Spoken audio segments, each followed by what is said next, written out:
سلام دوستای گلم، با این روش بلیتی رو مثل آب خوردن بدوز. برای دوخت بلیتی پهنای 3 سانت رو در نظر میگیریم. از وسطش قیچی میکنیم تا 2 سانت مونده به انتهای بلیتیمون که به شکل مثلثی چرتش میزنیم.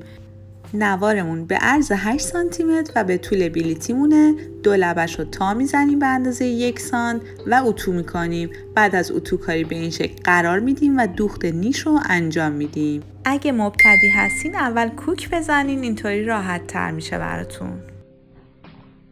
بعد از دوخت این قسمت رو که جمع میکنیم به شکل مثلثی تا میخوره و میتونیم اتو کنیم و از رو دوخت نیش رو انجام بدیم. اول از همه این قسمت رو بست میزنیم تا بلیتیمون باز نشه و این قسمت رو هم به شکل دوخت نیش دوخت میکنیم. امیدوارم از این آموزش استفاده کنین، براتون مفید باشه. لایک و کامنت یادتون نره. دوستتون دارم.